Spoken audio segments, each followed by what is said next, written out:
The Spirit of Sweetwater by Hamlin Garland. This recording is by Roger Melin. The Mystery of Mountains.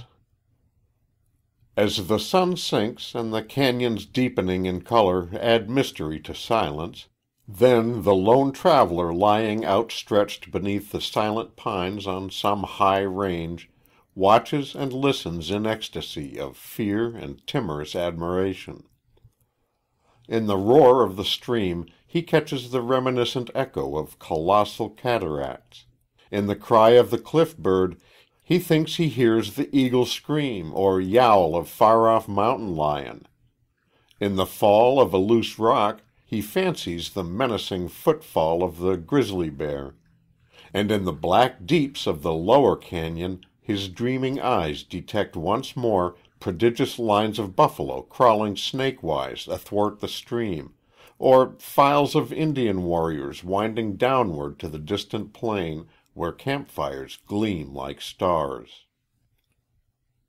Part 1. The Spirit of Sweetwater. Chapter 1. One spring day, a young man of good mental furnishing and very slender purse walked over the shoulder of Mount Mogollon and down the trail to Gold Creek. He walked because the stage fare seemed too high. 2 years and 4 months later, he was pointed out to strangers by the people of Sweetwater Springs. "That is Richard Clement, the sole owner of The Witch, a mine valued at $3 millions." This in itself was truly an epic. Sweetwater Springs was a village in a canyon, out of which rose 2 wonderful springs of water whose virtues were known throughout the land. The village was wedged in the canyon which ran to the mighty breast of Mogollon like a fold in a king's robe. The village and its life centered around the pavilion which roofed the spring, and Clement spent his evenings there in order to see the people, at least, as they joyously thronged about the music stand and sipped the beautiful water, which the Utes long, long ago called Sweetwater, and visited with reverence and hope of returning health. Since the coming of his great wealth, Clement had not allowed himself a day's vacation, and he had grown 10 years older in that time. There were ultimately signs of age in his hair and in the troubled lines of his face. He was a young man, but he looked a strong and stern and careworn man to those whose attention was called to him. He was a conscientious man, and the possession of great wealth was not without its gravities. For the first time he felt it safe to leave his mine in other hands.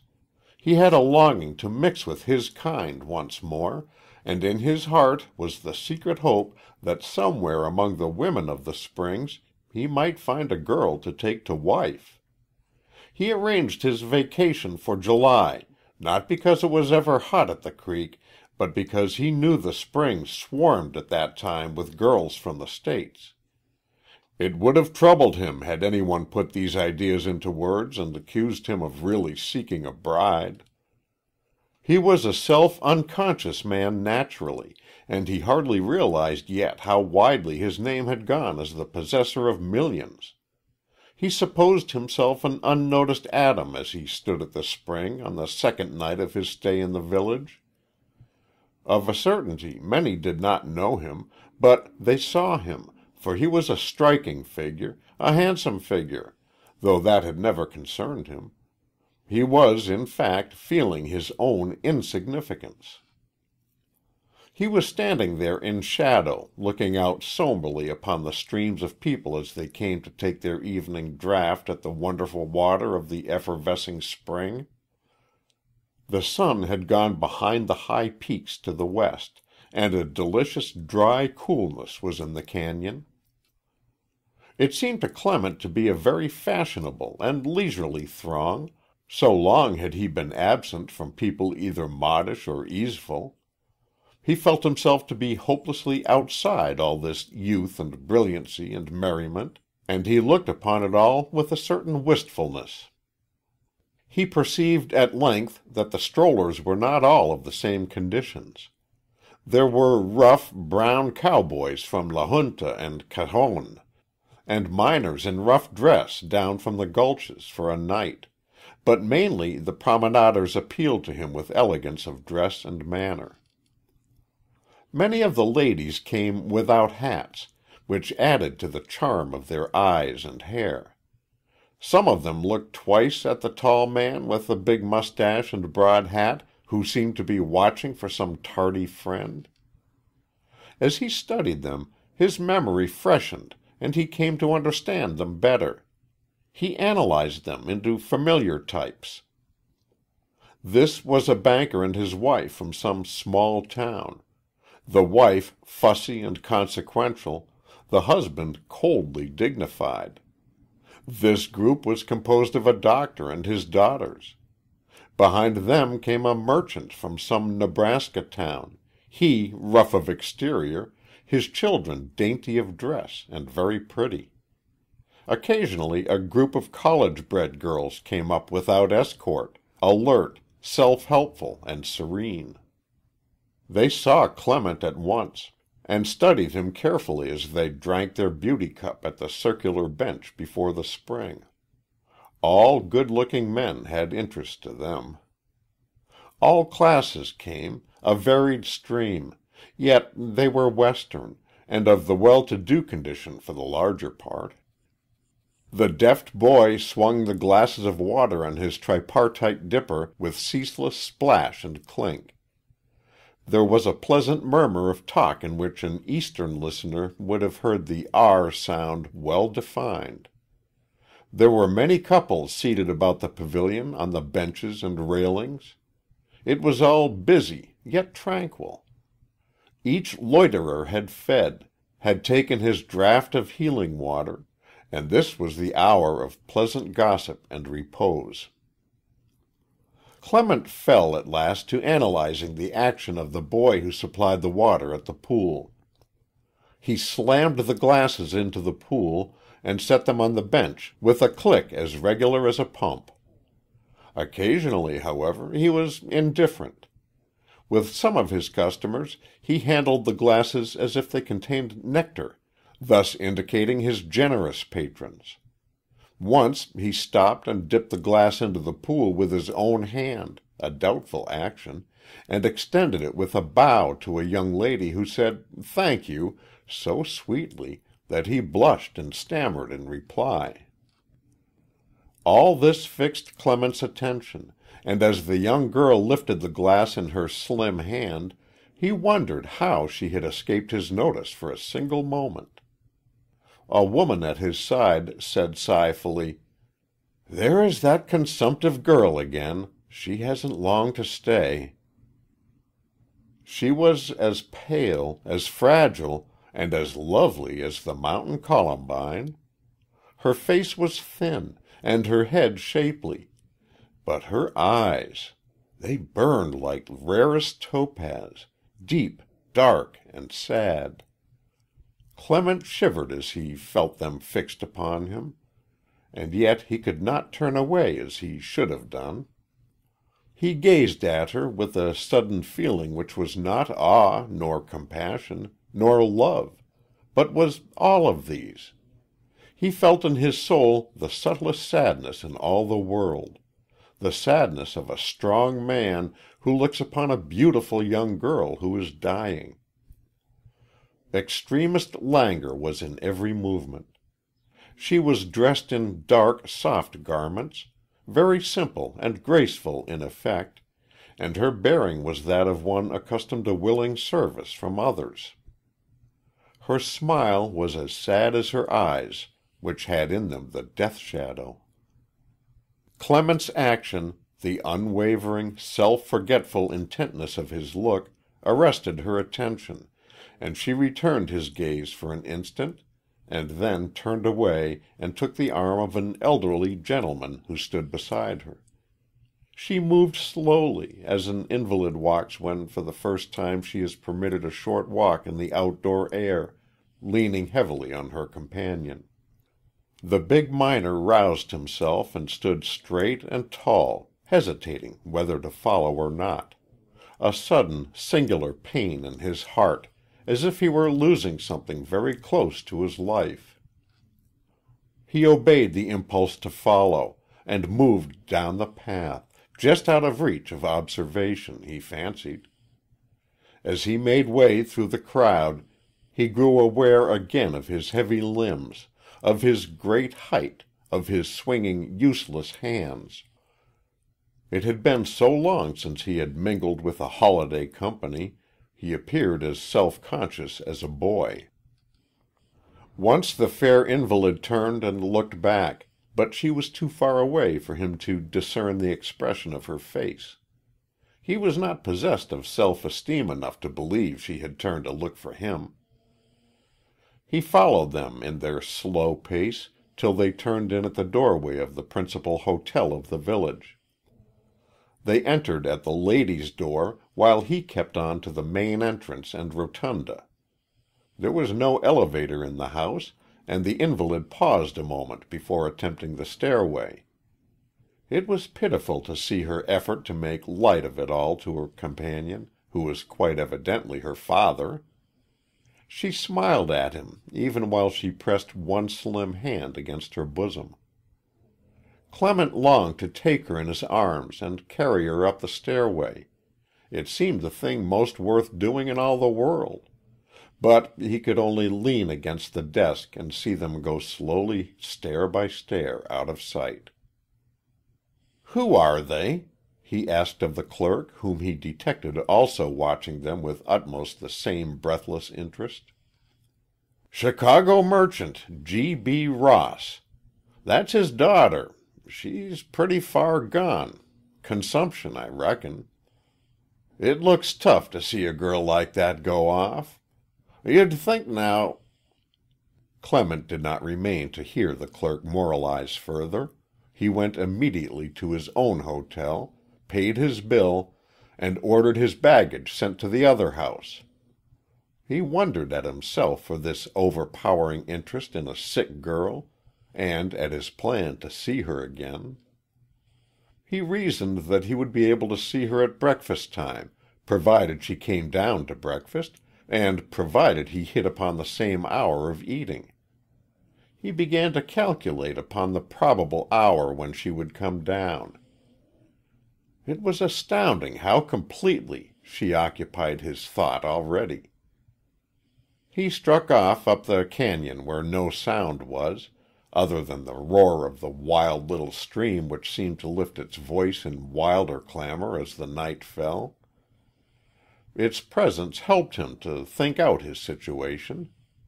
He had grown self-analytical during his life in the camp, where he was alone so far as his finer feelings were concerned, and he had come to believe in many strange things which he said nothing about to any friend he had. He had come to believe in fate and also in intuition. A powerful impulse to do he counted higher than reason. That is to say, if he had a powerful impulse to run a shaft in a certain direction, he would so act, no matter if his reason declared dead against it. The hidden and uncontrollable processes of his mind had given him the secret of the witch's gold, had led him right in his shafting and in his selection of friends and assistants, and had made him a millionaire at 37 years of age. He was prone to overvalue the intuitional side of his nature, probably, an error common among practical men. Fate was with him, luck raised to a higher power. What was to be would be. The unexpected happened. The expected, hoped for, labored for, did not always happen. All around him, men stumbled upon mines, while other men, more skillful, more observant, failed. The luck was against them. It was quite in harmony with his nature that he should be absorbed in the singular and powerful impulse he had to seek an acquaintance with that poor dying girl. Dying. At that word he rebelled. God would not take so beautiful a creature away from earth. Men needed her to teach them gentleness and submission. More than this, he had an almost uncontrollable impulse to go to her, and putting aside doctors, say to her, "I am the one to heal you." He had never had an impulse to heal before, but the fact that it was unaccountable and powerful and definite fitted in with his successes. He gave it careful thought. It must mean something, because it had never come to him before, and because it rose out of the mysterious depths of his brain. She must not die. The wind, the mountains, the clean air, the good, sweet water, the fragrant pines, the splendid sun, these things must help her. And perhaps I too can help her? Back in the glare of the hotel rotunda, with its rows of bored men sitting stolidly smoking, idly talking, his impulse and his resolution seemed very unmanly and preposterous. It is so easy to lose faith in the elemental in the midst of the superficial and ephemeral of daily habit. Chapter 2.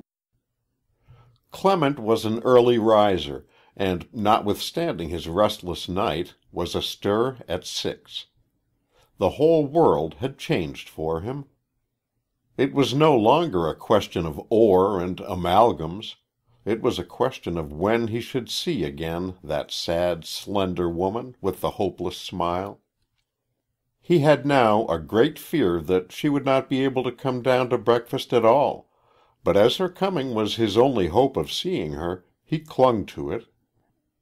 8 o'clock seemed to him to be the latest hour that anyone not absolutely bedridden would think of breakfasting, and at 4 minutes past the hour he entered the dining-room.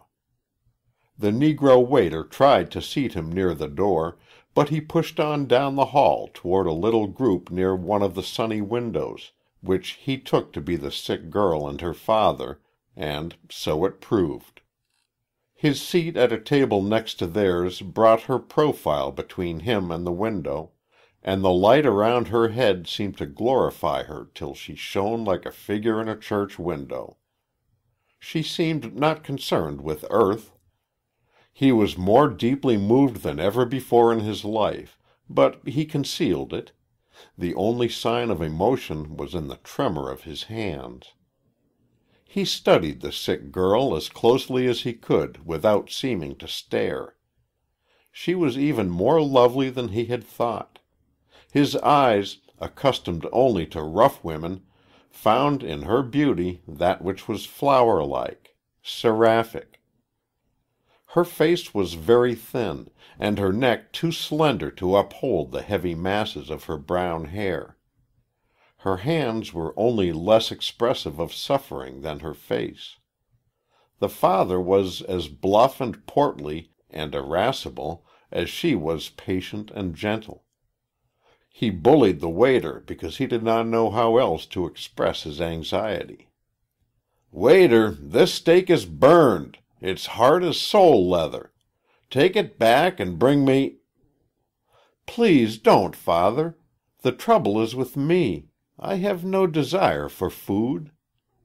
She smiled at the waiter so sweetly that he nodded as if to say, "I don't mind him, miss." The father turned his attention to the country. "Yes, there is another fraud. I was told it would help your appetite, and here you are with less than when you left Hot Springs. If I'd had my way—" She laid a hand on his arm, and when he turned toward her his eyes were dim with tears. He blew his nose and coughed, and looked away after the manner of men, and suffered in silence. Once she turned and looked at Clement, and her eyes had a mystical, impersonal look, as though she saw him afar off, not as an individual, but as a type of some admirable elemental creature. He could not fathom her attitude toward him, but he thought he saw in her every action the expression of a soul that had relinquished its hold on things of the earth. Her desire to live was no longer personal. She did all that she did for her father and her friends wholly to please them. The desire to aid her came upon Clement again, so powerful it carried with it an unwavering belief that he could help her. What was his newly acquired wealth good for if he could not aid her? Wealth? Yes, his blood.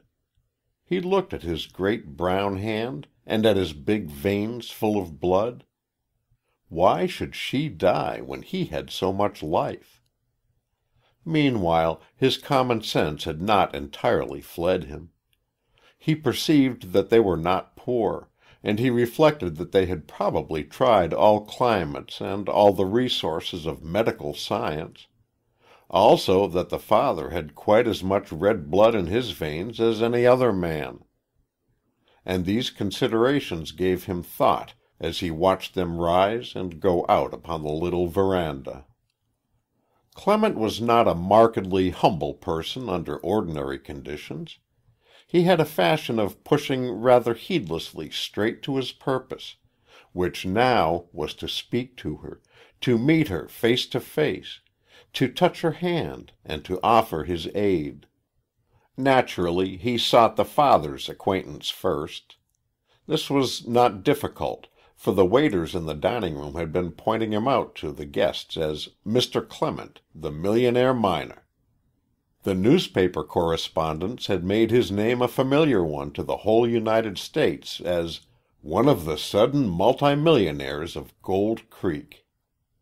The porter had passed the word to the head waiter, and the head waiter had whispered it to one or two others.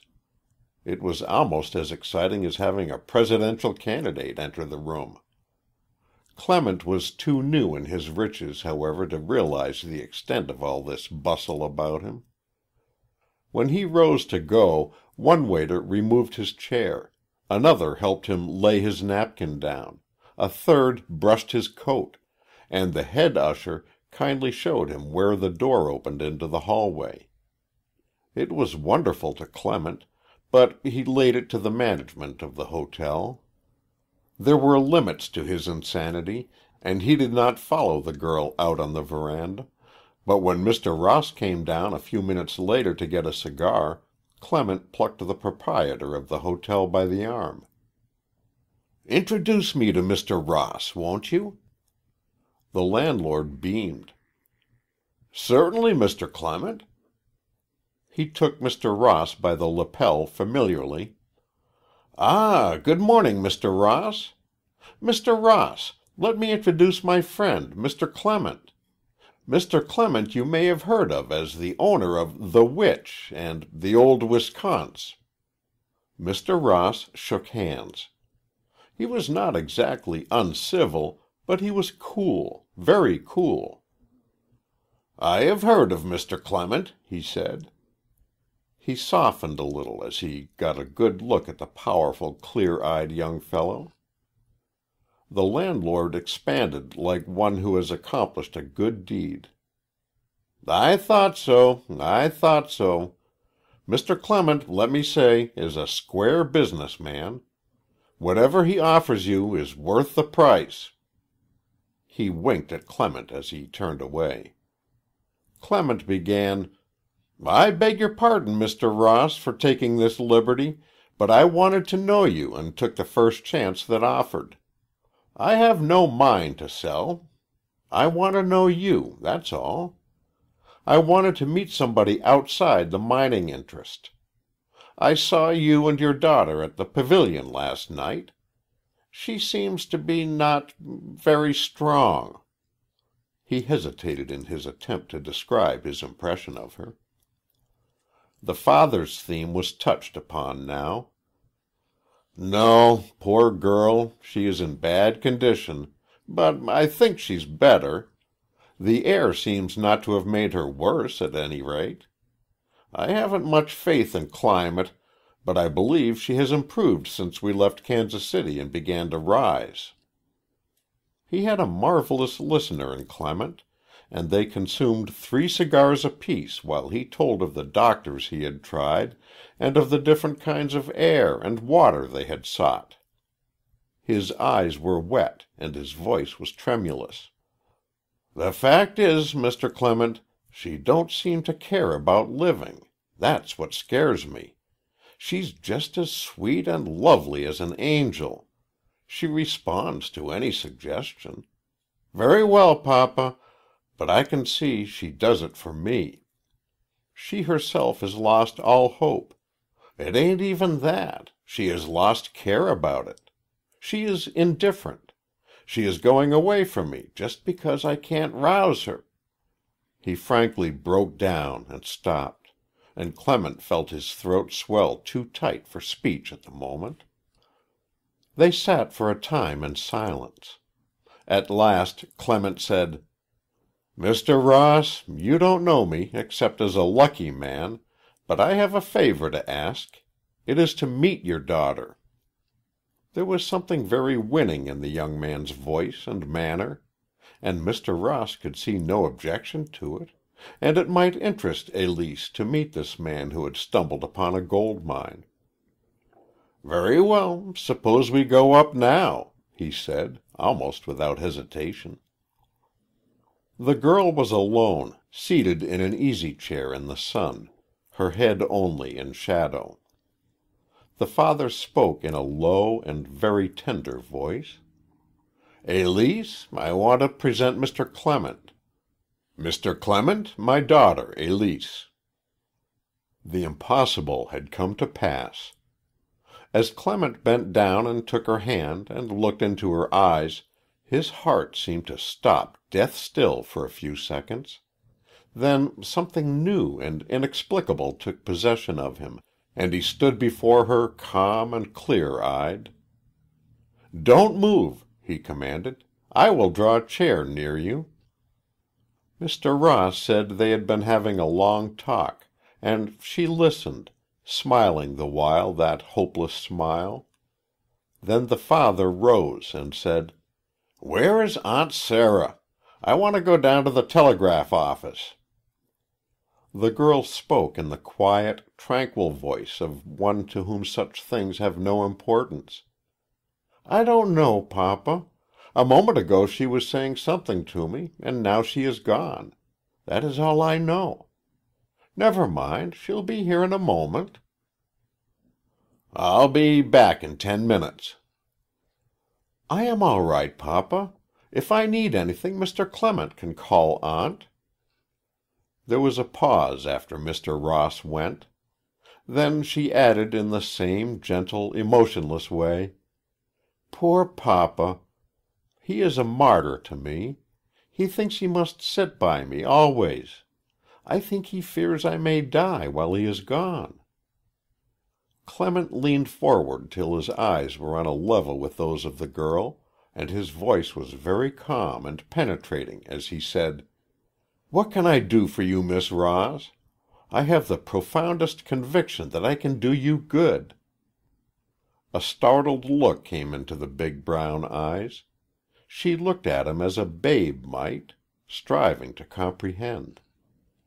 He went on, "Here I am, a millionaire, a strong young man. What can I do for you?" "I think I understand you," she said slowly. "It's very good of you, but you can do nothing." "It is impossible," he broke forth in answer, and his voice gave her a perceptible shock. "There must be something I can do. If it will help you, there is my arm. Its blood is yours." He stammered a little. "It isn't right that one so young and beautiful should die. We won't let you die. There must be something I can do. This wind and sun and the good water will work with us to do you good." His voice moved her, and she smiled with the tears on her lashes. "It does me good just to look at you. You are so big and brown. I saw you at the spring last night. Perhaps I have come at last—" She coughed, a weak, flat sound which made him shudder. She tried to reassure him. "Really, I have coughed less than at any time during the last 5 months." He faced her again. "Miss Ross, I felt last night a sudden desire to help you. I believed I had the power to help you. I don't know why. I'm not a healer." He smiled for the first time. "But I felt perfectly sure I could do you good. I feel that way now. I never had such a feeling toward any person before. It is just as strange to me as it is to you." She was looking at him now with musing eyes. "That is the curious part of it," she said. "It doesn't seem strange at all. It seems as if I had been wanting to hear your voice, as if I had known you all my life." She tried to suppress her coughing, and he was in agony during the paroxysm. The nurse came hurrying out, and while he waited at one side, Clement felt that if he could have taken her by the hands he could have prevented it. It was a singular conviction, but it was most definite, and had a peculiar air of actuality. When she lay quiet he approached again and said, "I'll go now. I must not tire you. But remember, I'm going to come and see you, and I'm going to do you good. Every time I see you, I am going to will to you some of my vitality, my love of life. For I love life. It is beautiful to live." She gave him her hand, and he bowed and left her.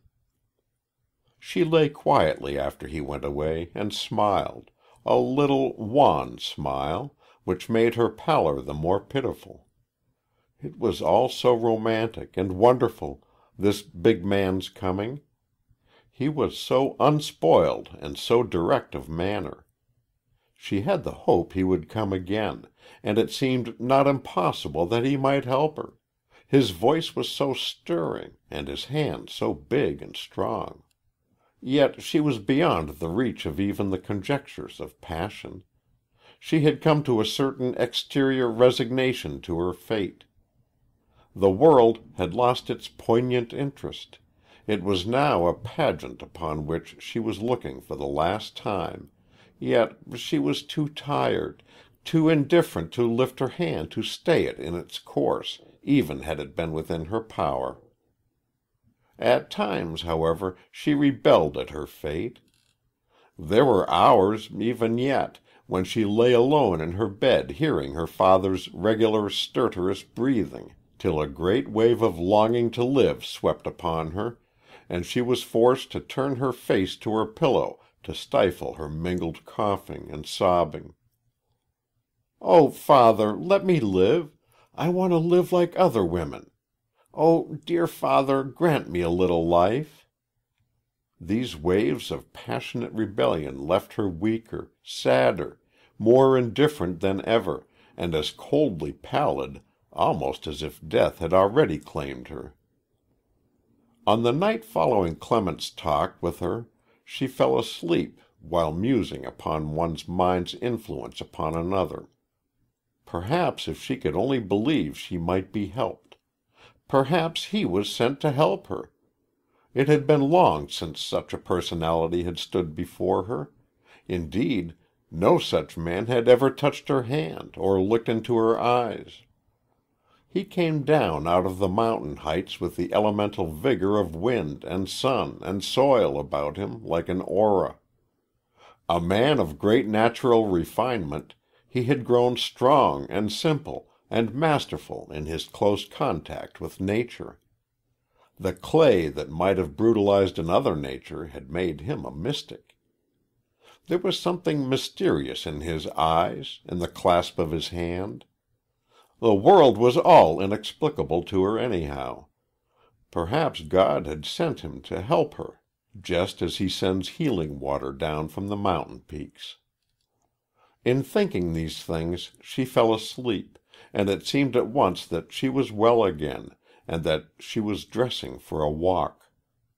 Clement had called for her to climb the mountains with him, and she was making preparation to go, working swiftly and unhesitatingly, and it seemed deliciously sweet to be swift and active once more.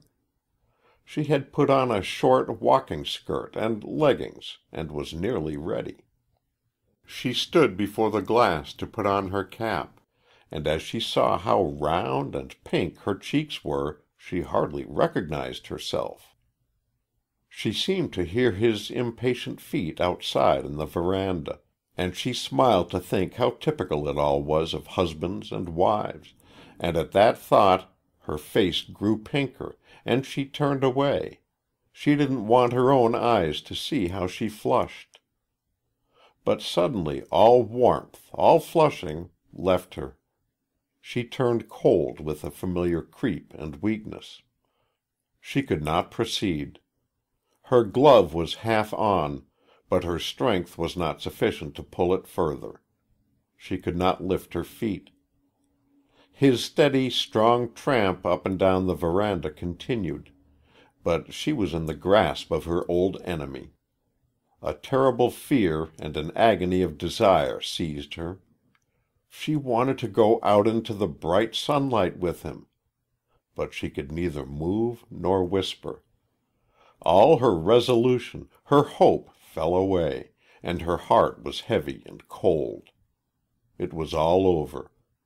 He would wait for a while and then go away, and she would stand there desolate, helpless, inert as clay, with life dark and empty before her. Oh, if he would only call me, was her last breath of resolution. Once, twice, the feet went up and down the veranda. Then they paused before her door. "Are you ready?" his voice called. She struggled to speak, but could only whisper, "Yes." The door swung quickly open, and he stood there in the streaming sunlight of the morning. So tall he was, he seemed to fill the doorway, and he smiled and extended his hands. "Come," he said. "The sturdy old mountains are wonderfully grand this morning." His hand closed over hers, and the sunlight fell upon her, warming her to the heart. But before she could lift her eyes to the shining peaks, she awoke, and found that the morning sun had stolen its way through a half-opened shutter and lay upon her hand.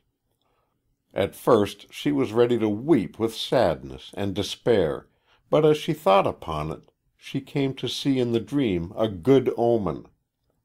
It had been long since she had dreamed a vision of perfect health, with no touch of impotence at its close. There was something of hope in this vision. A man's hand had broken the spell of weakness. Part 2. April Days. Days of witchery subtly sweet, when every hill and tree finds heart, when winter and spring like lovers meet in the midst of noon and part in the April days. Nights when the wood frogs faintly peep, to reap, and then are still, and the woodpeckers' martial voices sweep like bugle blasts from hill to hill through the breathless haze.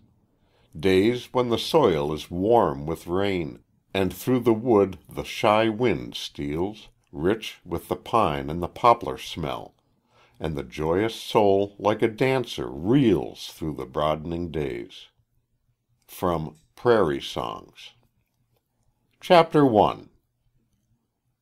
This dream gave to Clement, in Elise's eyes, a glamour of mystery and power, beyond the subtlety of words, and she met him in a spirit of awe and wonder, such as a child might feel to find one of its dream heroes actually beside the fireside in the full sunlight of the morning. The fear and agony and joy of the night's vision gave a singular charm to the meeting. It startled her to find she still retained the capability of being moved by the sound of a man's voice. It seemed like a wave of returning life.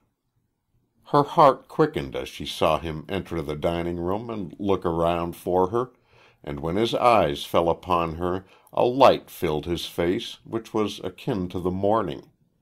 She did not attempt to analyze the emotion thus revealed, but she could not help seeing that he looked the embodiment of health and happiness.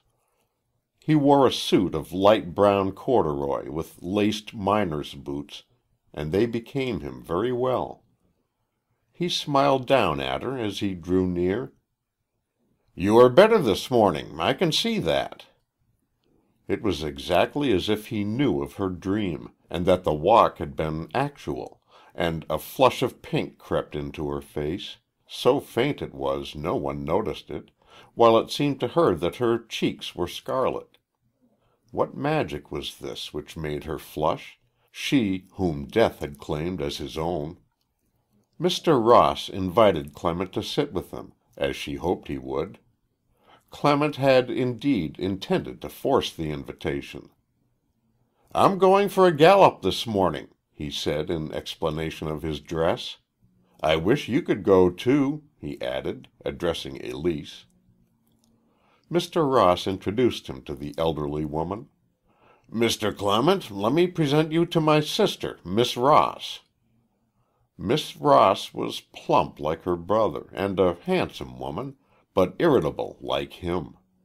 She complained also of the altitude and of the chill shadows. Neither father nor aunt formed a suitable companion for the sick girl. Clement was the antidote. His whole manner of treatment was of the hopeful, buoyant sort. He spoke of the magnificent weather, of the mountains, of the purity of the water. "After I get back from my ride, I wish you'd let me come and talk with you. Perhaps," he added, "you'll be able to walk a little way with me."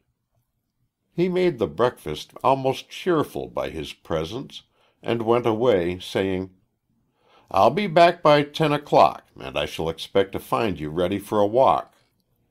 Miss Ross was astonished both at his assurance and at Elise's singular interest and apparent acquiescence. "Well, that is a most extraordinary man. I wonder if that's the Western way."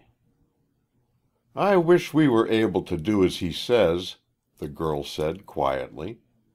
The old people looked up in astonishment. "Aunt Sarah, I want you to help me dress. I'm going to try to walk a little." "Not with that man?" the aunt inquired in protest. "Yes, aunt."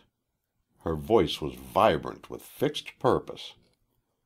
"But think how you would look leaning on his arm." "Auntie dear, I have gone long past that point. It doesn't matter how it looks. I cannot live merely to please the world. He has asked me, and if I can, I will go." Mr. Ross broke in. "Why, of course. What harm can it do? I'd let her lean on the arm of Cherokee Bill if she wanted to." They all smiled at this, and he added, "The trouble has been she didn't want to do anything at all, and now she shall do what she likes." It all seemed very coarse and common now, and she could not tell them the secret of the dream that had so impressed her, and of her growing faith that this strong man could help her back to health and life. She only smiled in her slow, faint way, and made preparation to go with him who meant so much to her. He met her on the veranda in a handsome Prince Albert suit of gray, with a broad-brimmed gray hat to match. He looked like some of the pictures of Western congressmen she had seen, only more refined and gentle.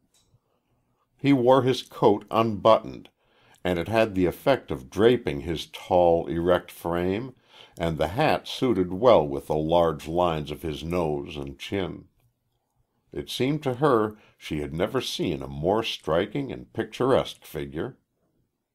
"I'll carry you down the stairs if you'll say the word," he said as they paused a moment at the topmost step. "Oh, no. I can walk if you will give me time." "Time? Time is money. I can't afford it." He stooped and lifted her in his right arm, and before she could protest he was halfway down the stairway. He laughed at the horrified face of the aunt. He was following impulses now.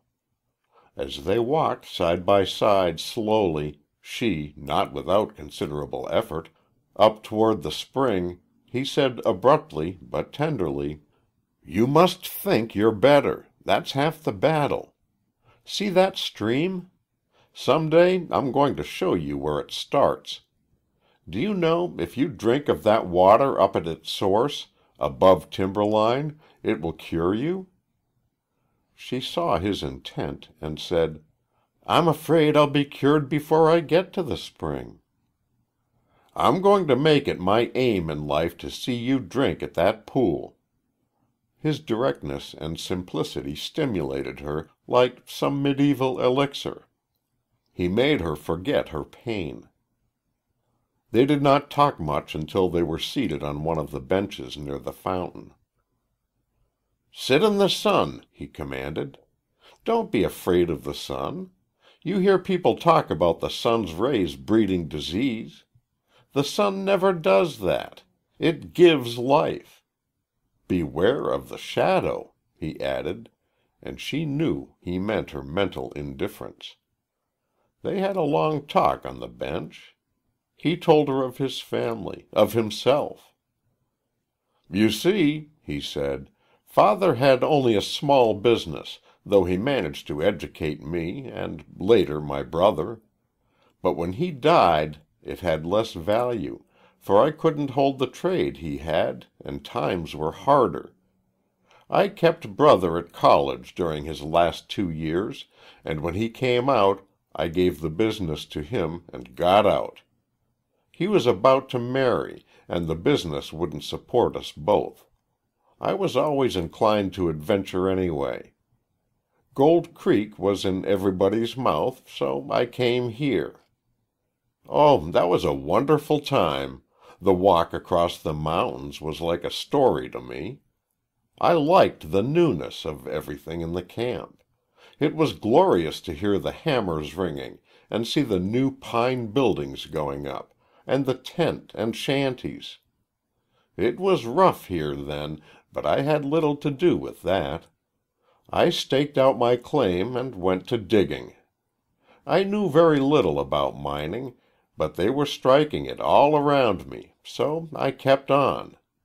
Besides," here he looked at her in a curiously shy way, "I've always had a superstition that just when things were worst with me, they were soonest to turn the best, so I dug away.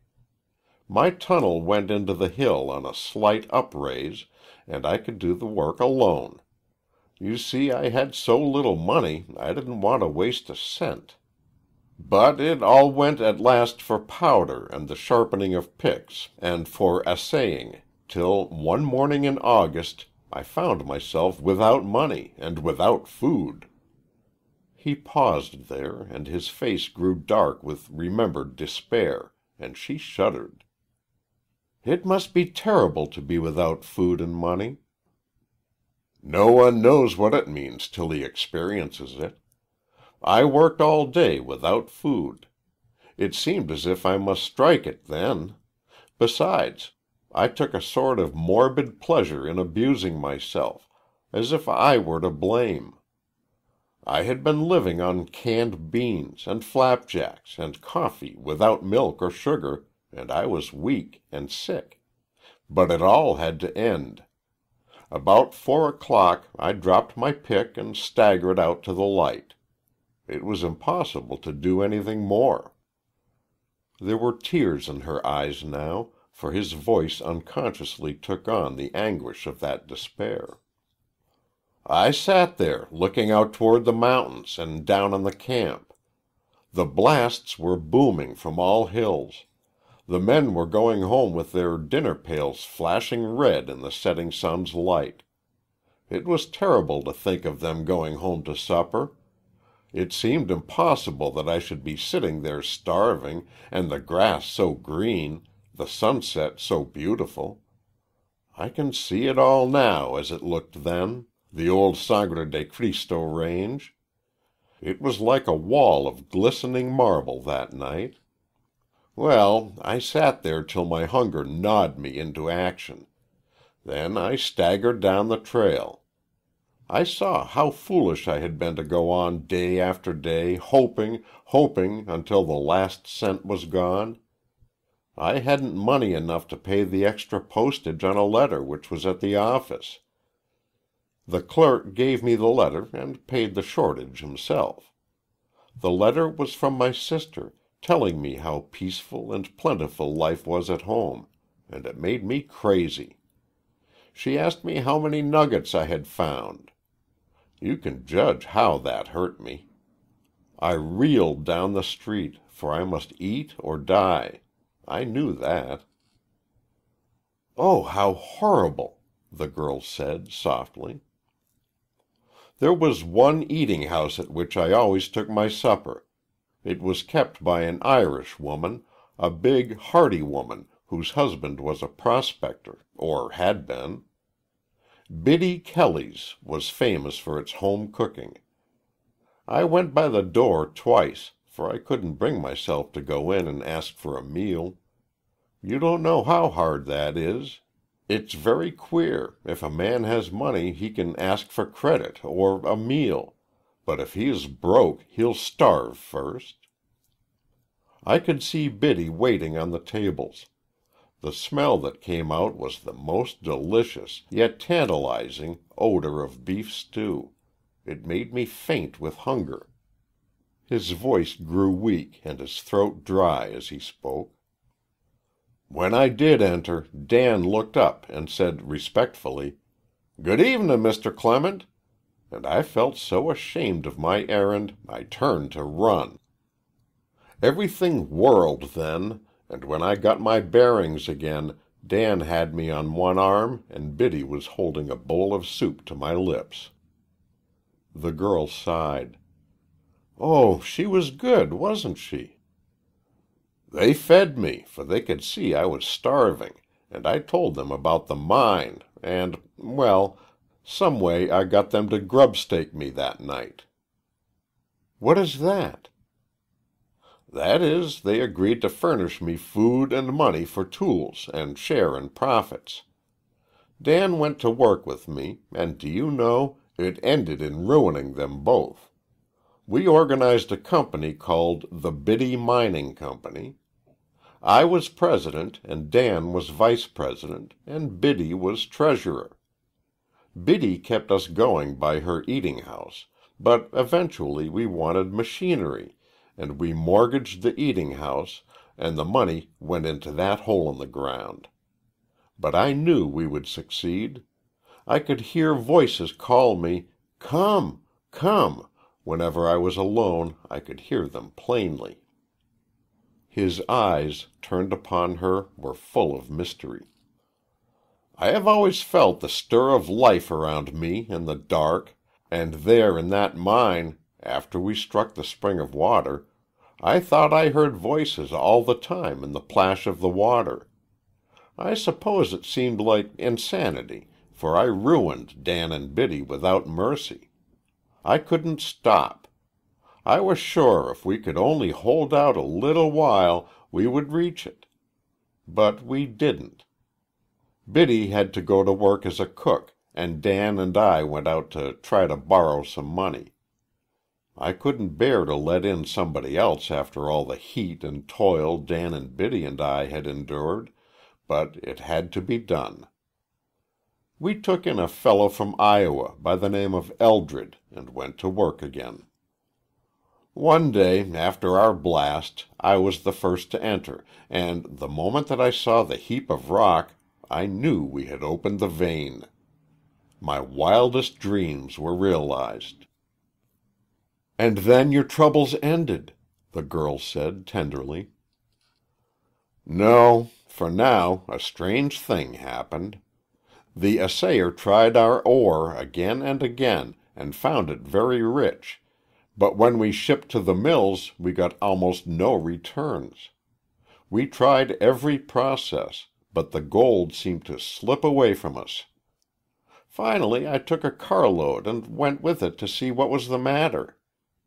I followed it till it came out on the plates. That is where they catch the gold by the use of quicksilver spread on copper plates, and it seemed all right. I scraped some of it up and put it into a small vial to take home with me. When I got home, the company assembled to hear my report, and when I took out the amalgam to show it to them, it had turned to a queer yellow-green liquid. I was astounded, but Dan and Biddy crossed themselves. "It's witch's gold," Biddy said. "Dan, have no more to do with it." And witch's gold it was. They gave up right there and went back to work in the camp. Eldred cursed me for getting him into it, and so they left me to fight it out alone. I was like a monomaniac. I never thought of giving up. I begged a little money from my brother and bought in all the stock of the Biddy Mining Company, and went to work to solve the mystery of the amalgam. I was a good pupil in chemistry at college, and I put my whole life and brain into that mystery, and I solved it. I found a way to treat it so all the gold was saved. That made me rich. I called the mine the Witch, and it has made me what you see. It's like a fairy tale. What became of your faithful friends, Dan and Biddy? I made Dan my foreman of the mine, and I built an eating house and hotel for Biddy. They are with me yet. Eldred I bought out on the same terms as the rest.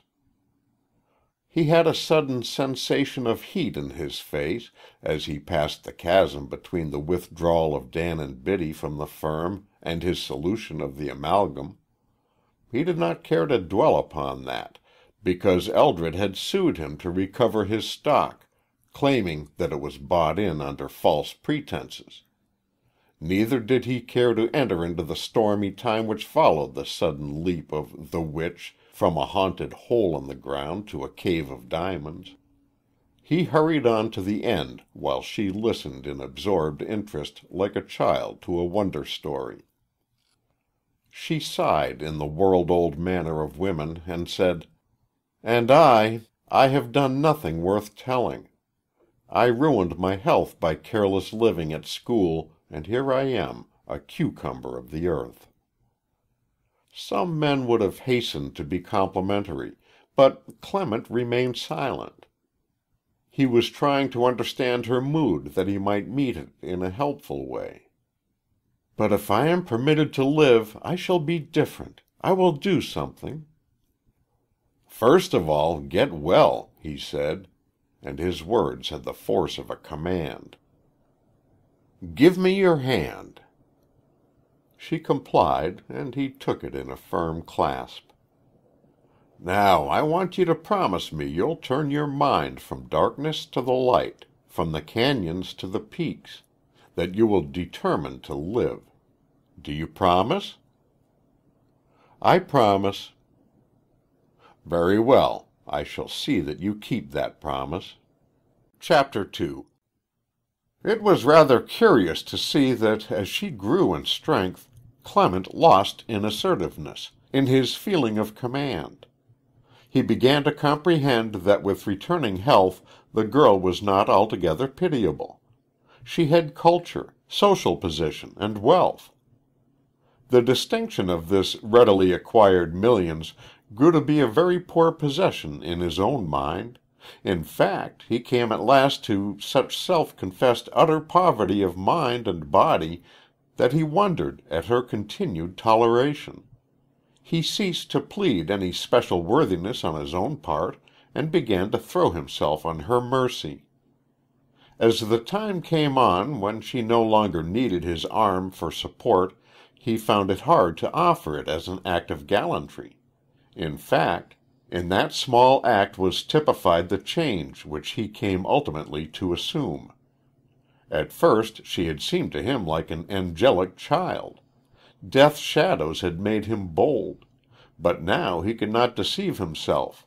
He was coming to love her in a very human and definite fashion. He dared not refer to the past in any way, and his visits grew more and more formal and carefully accounted for. She thought she understood all this, and was serenely untroubled by it. She brooded over the problem with dreamful lips and half-shut eyes. She was drifting back to life on a current of mountain air, accompanied by splendid clouds, and her content was like to the lotus-eater's languor. It held no thought of time or tide. That she idealized him was true, but he grew richly in grace. All the same amenities of conduct which he once possessed came back to him. He studied to please her, and succeeded in that as in his other ventures. He did not exactly abandon his business, but he came to superintend his superintendence. However, he attached a telephone to his mind in order to be able to direct his business from the Springs. He still roomed at the hotel, though Elise was living in a private house farther up the canyon. His rooms were becoming filled with books and magazines, and he was struggling hard to catch up with the latest literature. If Elise referred to any book, even in the most casual way, he made mental note of it, and if he had read it, he reread it, and if he had not read it, he secured it at once. "I know something of chemistry and mineralogy, and geology and milling processes, but of art and literature very little," he said to her once. "But give me time." The highest peaks were white with September snows before she felt able to mount a horse. Each day she had been able to go a little farther and climb a little higher. Her gain was very slow, but it was almost perceptible from day to day. Mr. Ross had been to Chicago and was once more at the Springs.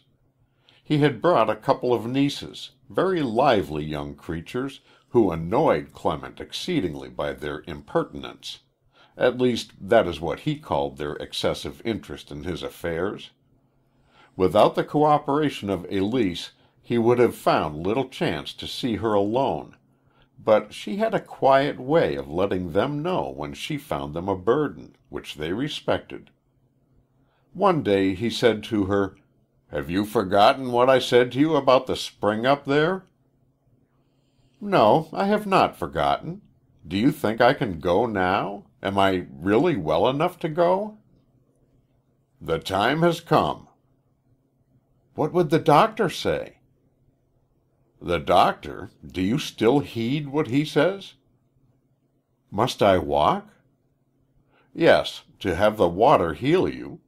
But I will lead old Wisconsin for you to ride down." "After I am healed?" "One can be cured and yet be tired."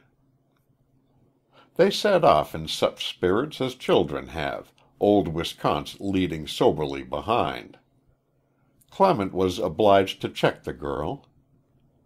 "Now don't go too fast. It is a long way up there. I warn you it is almost at timber line." But she paid small heed to his warning. She felt so light, so active, it seemed she could not tire.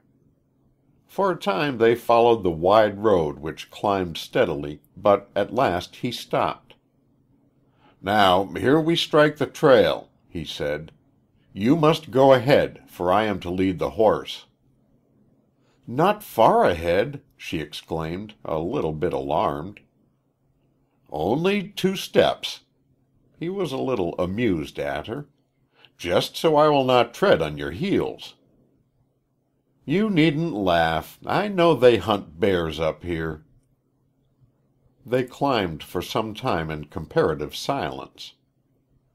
"Oh, how much greener it is up here!" she exclaimed at last, looking around, her eyes bright with excitement.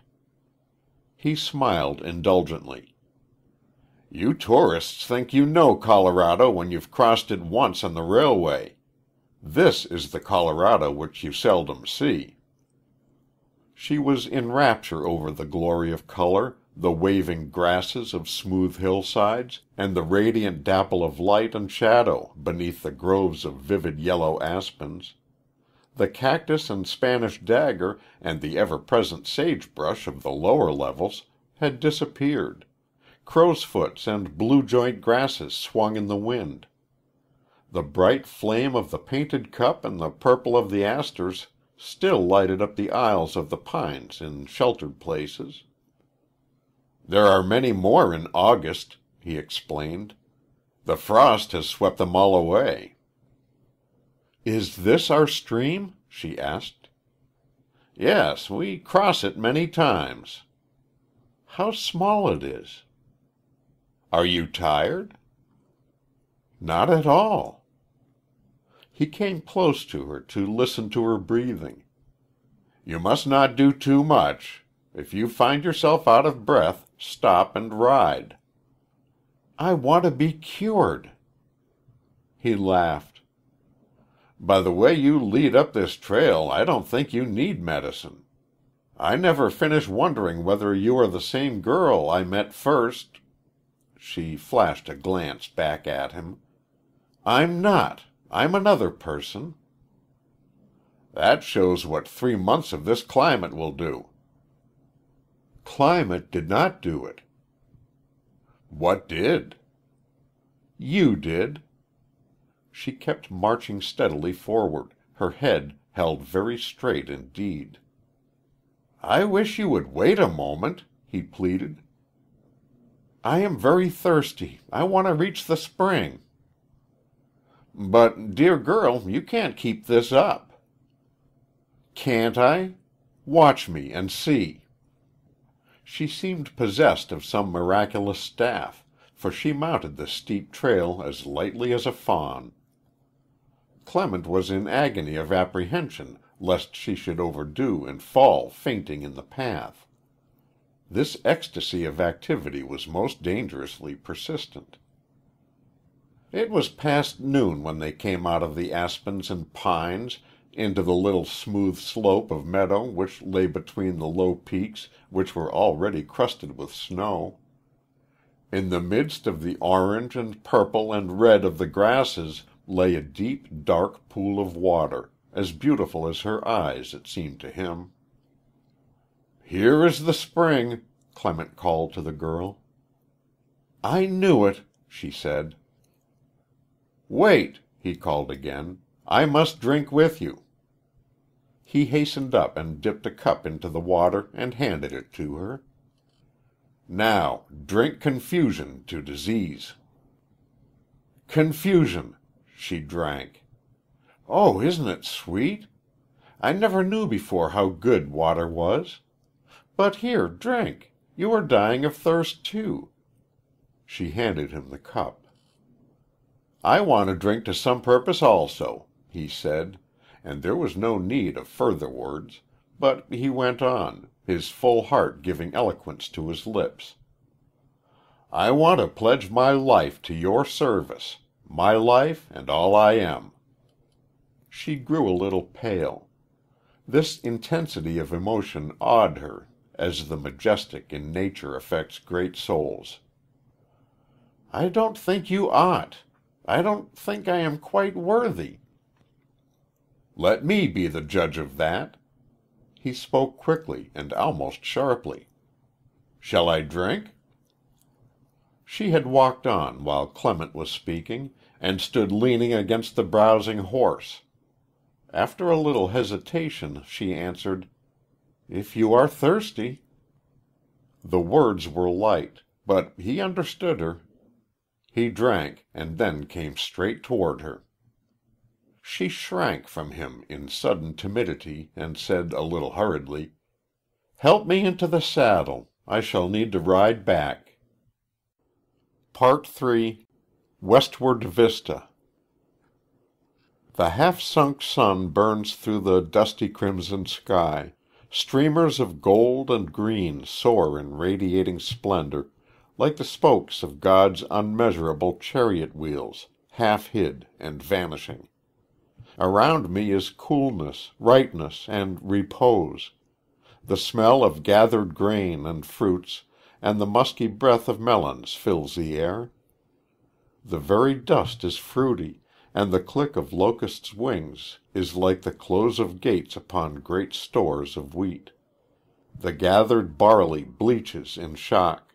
The corn breathes on me from the west, and the skyline widens on and on until I see the waves of yellow-green break on the hills that face the snow and lilac peaks of Colorado's mountains.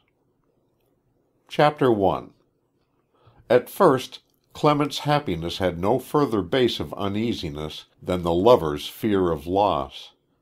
It all seemed too good to be true, and he had a hidden fear that something might happen to set him back where he was before she came. It was quite like his feeling about his mine. It took him a certain length of time before he ceased to dream of its sudden loss, and now it seemed, when absent from her, that it would be easy for something to rob him of this love which was his life. This feeling was mixed, too, with the feeling of his unworthiness, which deepened the more closely he studied her. She was so free from all bruise and stain of life's battle. There were no questionable places in her life. Could he say as much? Whenever he asked himself, the question his dealings with the stockholders of the Biddy came into his mind. Could he afford to tell his bride all the facts in the case? This feeling of dissatisfaction with himself led him to do many extravagant things. He presented her with beautiful and costly jewels for which she had little taste. "Why, Richard, what made you think of that?" she said once, after he had slipped away to the city to buy her something. "It is so very pretty?" "It is beautiful. But can we afford such things?" "We can afford anything that will make you happy." He made a similar answer when she drew back a little startled at the cost of the house he had contracted for. "Why, it is a palace." "The best is scarcely good enough for you." After a moment he added, "You see, I know you can never live East again, and I want you to have all the comforts of a palace out here. And so long as the witch holds out, you shall have your heart's desire." Mr. Ross had come to have a profound respect for his future son-in-law. "I can't say that he don't make as much of a fool of himself as any prospective bridegroom, but he is a business man at the same time. He don't lose his head by any means." He was telling his son about Clement. "He is devoted to your sister, but I went over to his mine with him the other day, and it is perfectly certain that he understands his business. He is only reckless when buying things for Elise. He'll take care of her and the mine, too." Clement felt a certain incongruity every time he put on his miner's dress and went through the mine. "I'm too rough for her, too old," he kept thinking, trying to conceal the real cause of his growing fear. He was not honest with himself. He fought round the real point of danger. He gave a generous sum to the library, aided a hospital, and did other things which should ease a bad conscience, and yet do not. He hastened the house forward, and passed to and fro between his mine, the springs, and the city in ceaseless activity. The marriage was set for July, just a year from the time he first saw her, and the winter passed quickly, so busied was he in building and planning the home. He grew less and less buoyant and more careworn as spring wore on, and Elise could not understand the change. He was moody and changeable even in her presence. This troubled her, and she often asked, "What is the matter, Richard? Is your business going wrong?" "No, oh no. Business is all right. Nothing is the matter," and ended by convincing her that something was very much wrong indeed. And she grieved in silence, not daring to question him further. The self-revealing touch came to him in a curious way only a few days before their wedding day. He was in camp on a final inspection of his mine, and was walking the streets at night, silent, self-absorbed, and gloomy. He had grown morbid and unwholesome in his thought, and the wreck of his happiness seemed already complete. He spent a great deal of time in long and lonely walks. The street swarmed with rough, noisy miners. A band of evangelists, with drums and tambourines, occupied the central corner. A low, continuous hum of talk could be heard at the base of all other noises. Being in no mood for companionship, Clement stood aside from it all, thinking how far above all this life his beautiful bride was. There had been in the camp for some weeks a certain sensational evangelist, a man of some power, but of unhappy disposition apparently. At any rate, he had been in much trouble with the city authorities. He had been called a hypocrite and fake in the public press, and had been prosecuted for disturbance of the peace. But he seemed to thrive on such treatment.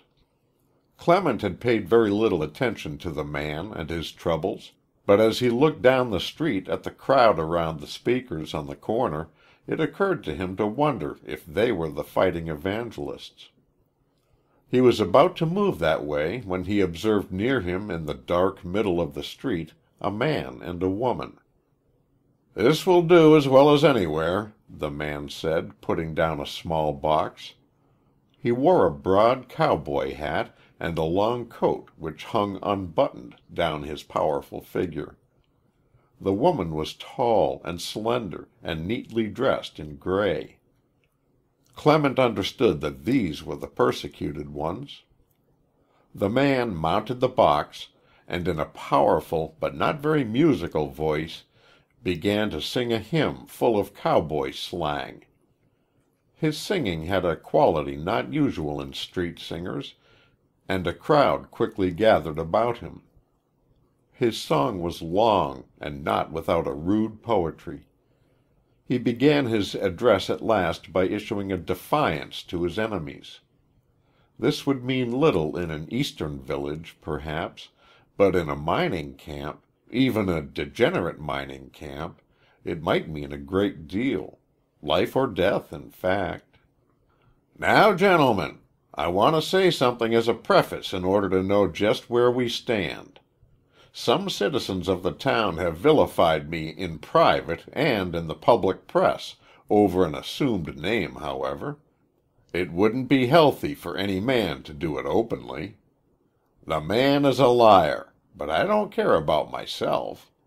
It is a little difference of opinion among men, but some miscreant has reflected upon the good name of my wife.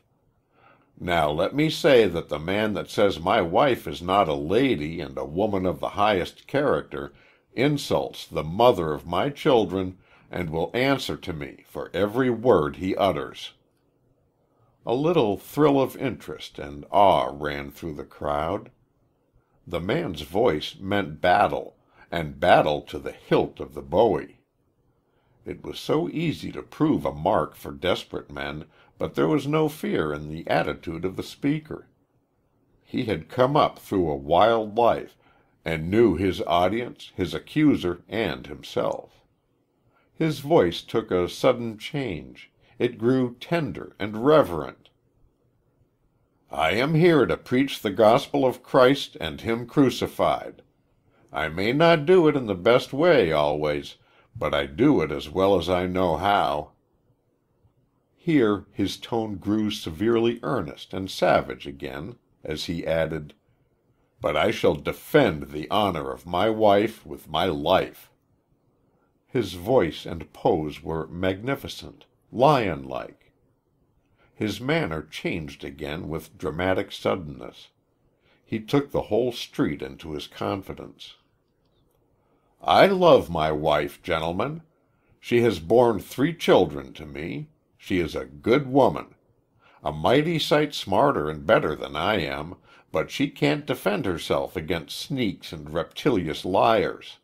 I can. That's part of my business. I tell you, boys," he added in a low voice very sincere and winning. "They ain't no man good enough to marry a good woman. It's just her good, pure, kind heart gives him any show at all." A sudden lump rose in Clement's throat. The man's deep humility and loyalty and apparent sincerity had gone straight to his own heart and touched him in a very sensitive place. He turned away and sought the deeper shadow with his head bowed in black despair. He thought of the eyes of his bride with a shudder almost of fear. Could he ever face her again? "Oh, God! How pure and dainty and unspotted she is, and I am unclean." He saw, as clearly as if a light had been turned in upon his secret thought, that the ownership of the witch was in question. He had not been candid with her. He had been dishonest. He had not dared to let her know how he had secured control of that stock. All the way back to the Springs he wrestled with himself about it. He ended by reasserting the justice of his position, and resolved to tell her at once the whole story and let her judge. He had in his pocket the deed to the house and lot, which he determined now to give her at once, and to make explanations at the same time. This he did. He called to see her the following afternoon and found her surrounded with women and gowns and flowers.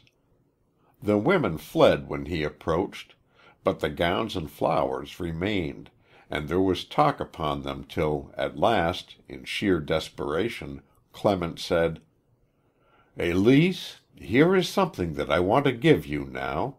It is my wedding gift." He placed in her hand the deed. She looked at it. "Oh, there's so much fine print. I can't read it now. What is it?"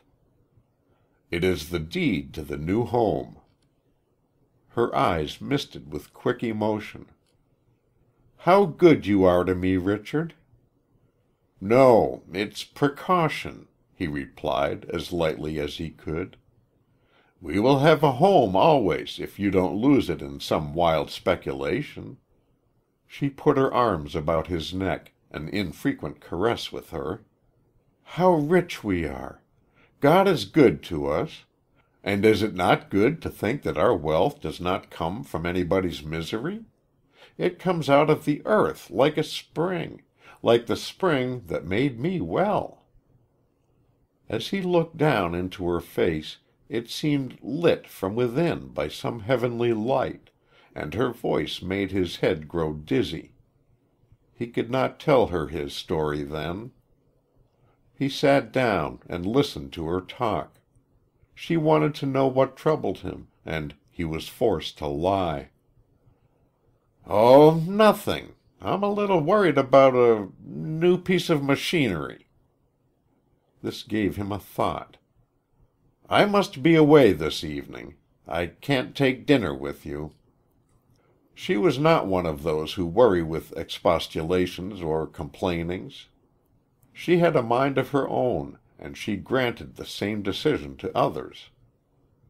"Very well," she said, and she flashed a sudden roguish look at him.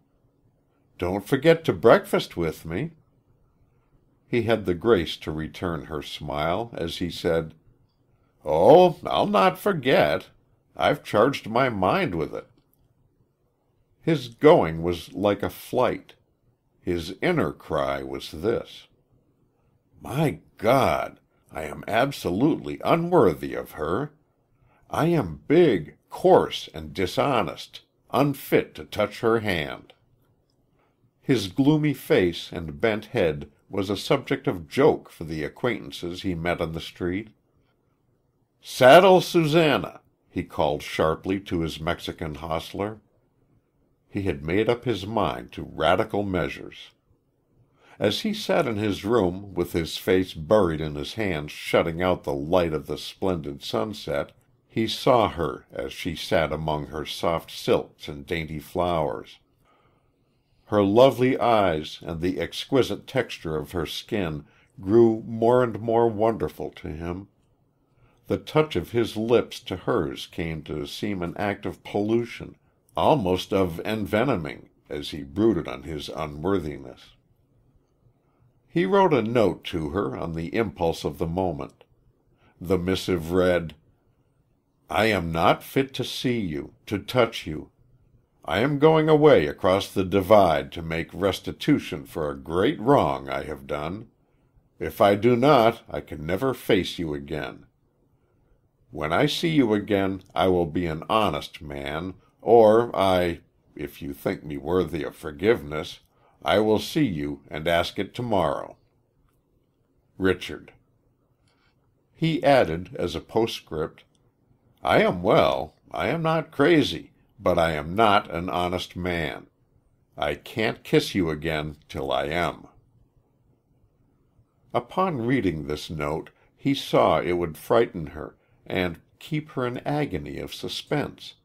Therefore he tore it up, and rushing out of the house, leaped into the saddle.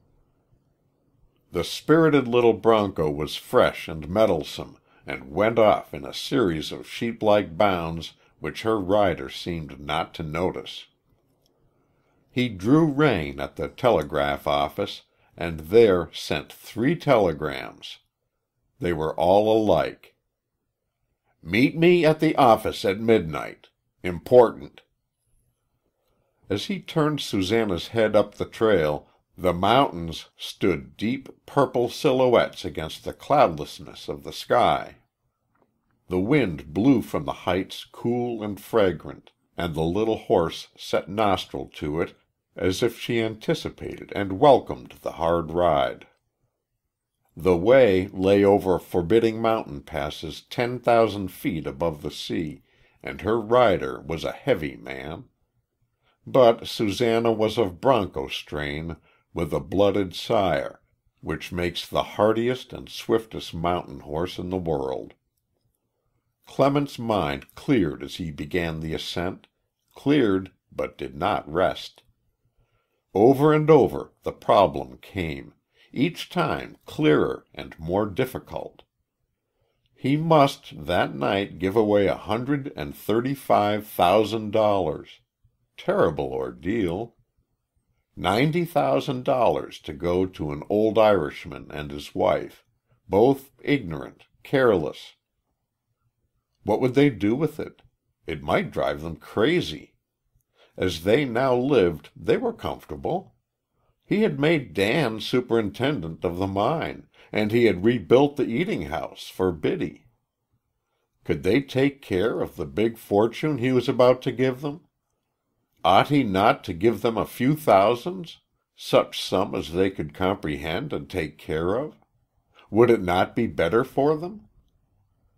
Then there was $45,000 to be given to a cheap little man.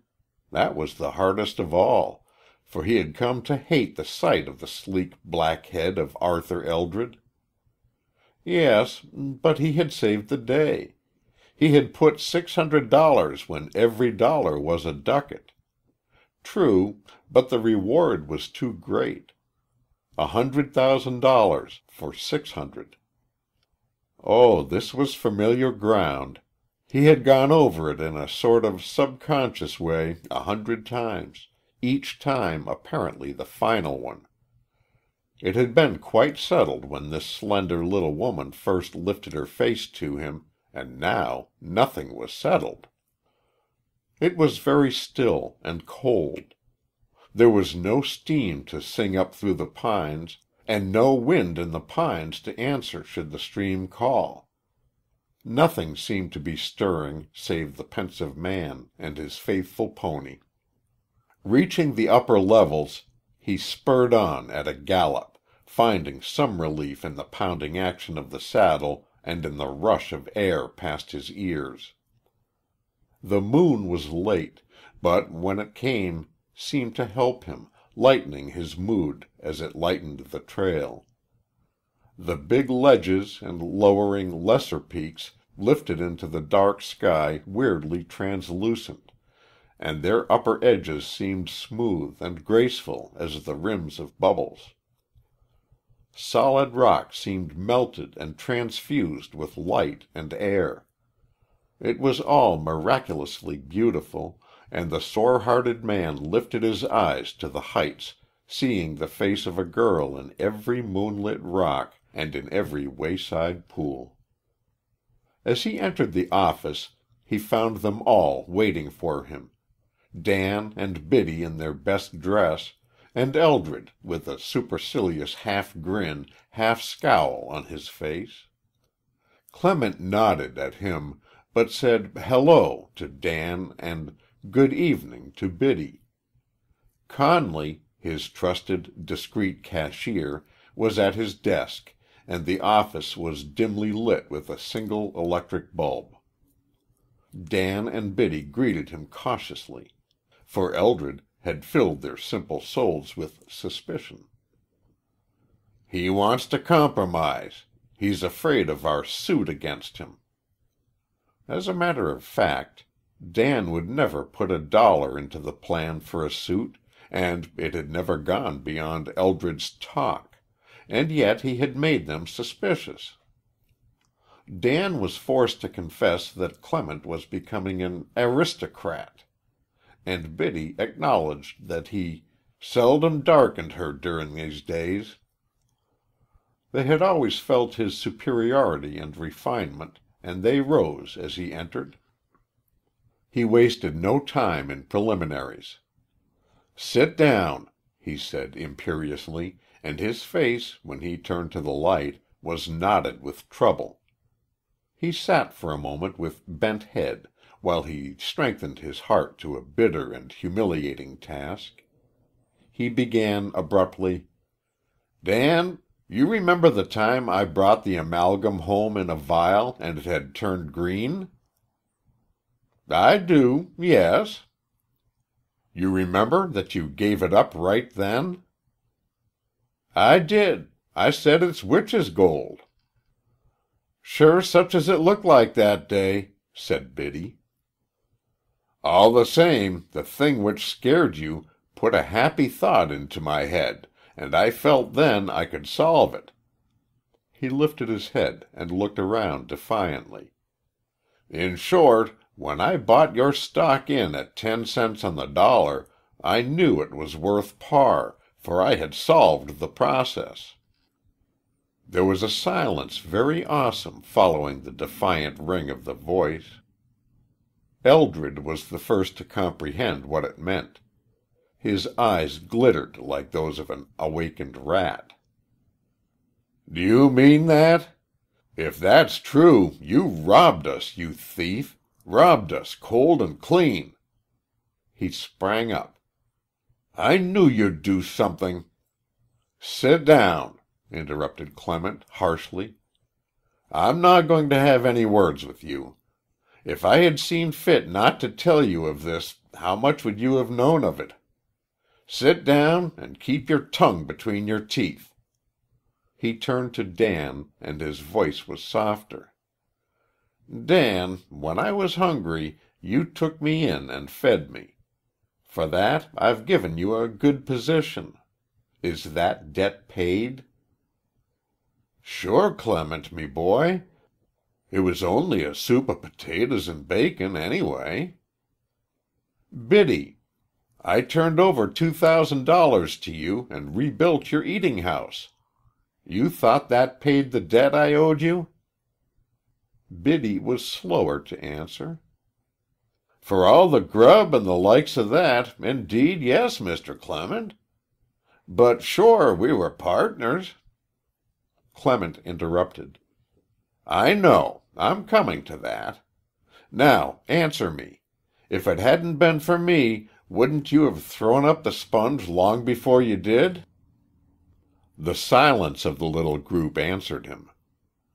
"Would any of you ever have worked out the misery of that ore? Weren't you all anxious to sell for anything you could get?"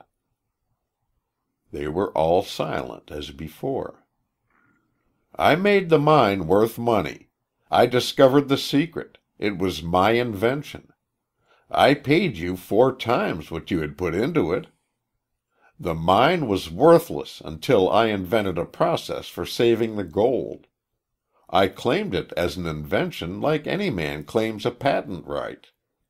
I believed I had a right to it, to all of it, and so I bought in your stock after I had solved the problem of the reduction.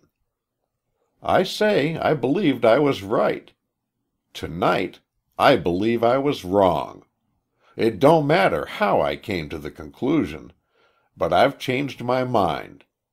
I have come tonight to make restitution. I am ready to pay you 90 cents more on every dollar of stock you sold me at that time." Biddy gasped. "Holy saints!" Dan leaped up with a wild hurrah. "Listen to that now," he cried, with other incoherences. He shook Clement's hand and kissed Biddy. He praised Clement. "You're the whitest man that ever stepped green turf." Clement sat coldly impassive and unsmiling. "Then you're satisfied?" "Satisfied?" shouted Dan. "Satisfied is it, man? 'Deed I am." "And you, Biddy?" Biddy was weeping and muttering wild Irish prayers. "Dan, dear, do you understand? It's $45,000 apiece to the two of us. Oh, the blessed old Ireland! I'll go back, sure. Oh, it's too good to be true. We must be dreamin'." Clement looked at the distracted woman with a flush of self-righteousness. He had been right in his fears. It seemed like to ruin the simple souls. He turned to Eldred, who sat in silence. "What have you to say?" Eldred sneered. "I say you can't fool me. These shares are worth $17.80 each. I want their market value, not their par value. I want 1/4 the present value of the witch." Clement's brow darkened, and his eyes burned with a fierce, steady light. "Is that all you want? If I served you right, I'd kick you out of the door and let you do your worst. I know if you sue that you can't recover $1 from me. But I have my reasons for putting up with your insolence. I will pay you $45,000 and not 1 cent more. The market value of the witch today I have made by my management. I have gone on improving the mine day by day. As it stands, it is a new property.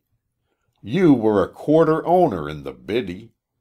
We capitalized the Biddy at your own suggestion at $200,000 because we wanted it big enough to cover all values. When I render you your share of that, I am doing you justice. John, make out 3 checks for $45,000 each." Dan and Biddy turned upon Eldred and talked him into silence, but he was unconvinced. Clement refused to touch the checks, and the clerk said, "Here is yours, Biddy." Biddy went up and took the slip in her hands. "Is that little slip of white paper really worth so much?" "Call at the bank and get your money when you want it," said the imperturbable cashier. Dan studied his check, his face foolish with joy. Eldred took his, saying, "This puts into my hands the means to fight." Clement merely nodded. "You know my address." Eldred went out without further word. When the door closed on him, Clement's face lost its sternness, and he became sad and tender. His struggle was not yet done. His mind was clear about the man who came in at the 11th hour, but it was not clear with regard to these true-hearted old friends who had been with him from the first. He recalled the time when Dan's big arm had helped him to a chair, and Biddy had put the steaming soup before him, food worth all the gold in the world at that moment. He recalled her broad, kindly face, hot and shining from the stove. He remembered their struggles, their sacrifices. "Wait a moment, Biddy," he said, as they called out good night and started to leave. "Sit down a moment. And you too, Dan. I want to talk over old times a while." They sat down in stupefaction. "Biddy, do you remember the money you squandered on the lottery ticket?" A slow smile broadened her face. "I do, Mr. Clement, and I remember I won the prize, sure." "You did, and saved all our lives. Dan, do you remember the day we lost our last $5 gold piece in the grass?" Dan slapped his knee. "Do I? I wore me hands raw as beef combin' the grass that day." "Ah, those were the great days. We had days when 45 cents would have made us joyous, and here you are with $90,000 and wishin' for more." Dan laughed again. "Sure, that's no lie." "It is, Dan Kelly," said Biddy. "I have enough. Too much.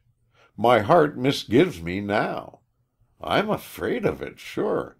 I'm scared to carry it away with me." "You're safe, Biddy. Nobody will steal that check." A sudden impulse seized him.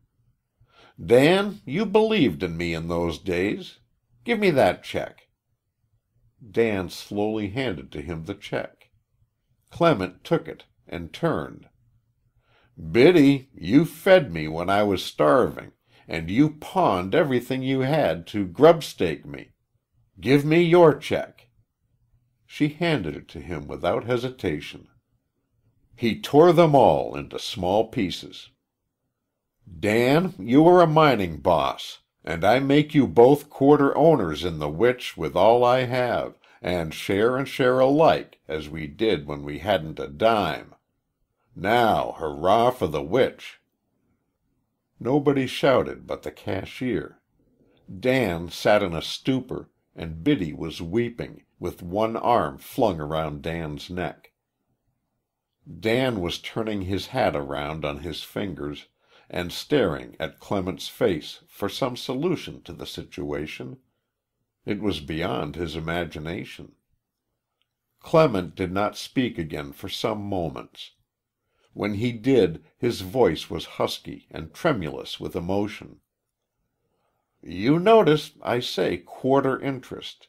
That's because there is a new member in the firm now. She comes in tomorrow. I want you to see how she looks." He extended a picture of Elise to Biddy. She made a marvelous dramatic shift of features, and a smile of admiration broke through the red of her broad countenance. "Oh, the sweet, blessed angel! Sure, she's beautiful as one of the saints in the church. Look at her, Dan." "I'm lookin'. She's none too good for him." "Don't say that, Dan," Clement protested in an earnest tone. "All you have tonight you owe to her. All the best thoughts in me today I owe to her." There remained to him now all the joy of riding back to tell her of his purification of soul. His heart was so joyous it kept time to every happy song in the world. The gloom and doubt of himself had passed away, but the wonder and mystery of woman's love for man remained. He felt himself to be an honest man, but a man big, crude, and coarse compared to her beauty and delicacy. He marveled at her bravery and her magnanimity. Leaving Susanna, he leaped upon a fresh horse and set off, riding fast toward the divide. The wind had risen and was blowing from the dim domes of the highest mountains, a cold wind, and he would have said a sad wind, had his heart not been so light. As it was, he lifted his bared forehead to it exultantly. He put behind him, so far as in his power lay, all thought of the great wealth he had given away. He was eager to pour out the whole story to her and hear her say, "Well done, Richard." Over and over again his thought ran, "Now I am an honest man. I am not worthy of her, but at least my heart is clean." Henceforth she was to be his altar of sacrifice. All he did would be for her approval. All there was of his money, his inventive skill, his command of men, should be hers. She should regulate every hour of his coming and going, and share all the plans and purposes of his life. "Oh, I must live right and deal justly," he thought. "I must be a better man from this time forth." In the east the pale lances of the coming sun pierced the breasts of the soaring gray clouds, and, behold, they grew to be the most splendid orange and red and purple. The stars began to pale, and as he came to the eastern slope, where the plain stretched to dim splendor like a motionless sea of russet and purple, the sun was rising. The plain seemed lonely and desolate of life, so far below was it. All action was lost in the mist of immensity, men's stature that of the most minute insects. And down there in the pathway of the morning was the little woman of all the world waiting for him. As he rode down the slope to the river level into the town, the sun was swinging, big and red, high above the horizon. His long ride had made him look wan and pale, but he ordered coffee and a biscuit, and was glad to find it helped him to look less wan and sorrowful. He dressed with great care, then sat down to wait. At 7:30 o'clock he sent a note to her. "I have not forgotten. When do you breakfast?" She replied, "Good morning, dearest. Breakfast is ready. Come as soon as you can." He entered the room with the heart of a boy, the presence of an athlete. He was at his prime of robust manhood, and his physical pride was unconscious. She was proud of him, and met him more than halfway in his greeting. Her face was still slender and delicate of color, but in her eyes was a serene brightness, and her lips were tremulous with happiness. She led him to the little table. "Now you mustn't call this breakfast," she explained. "This is a private cup of coffee to sustain us through the ordeal. We all breakfast immediately after the ceremony." "I've had one breakfast this morning." She looked dismayed. "At least a roll and a cup of coffee," he hastened to explain. "However, I think I could eat all there is here and not be inconvenienced." They sat down and looked at each other in silence. She spoke first. "Just think, this is the last time you will ever sit down with Miss Ross." "You seem to be sad about it." "I am. And yet I am very happy.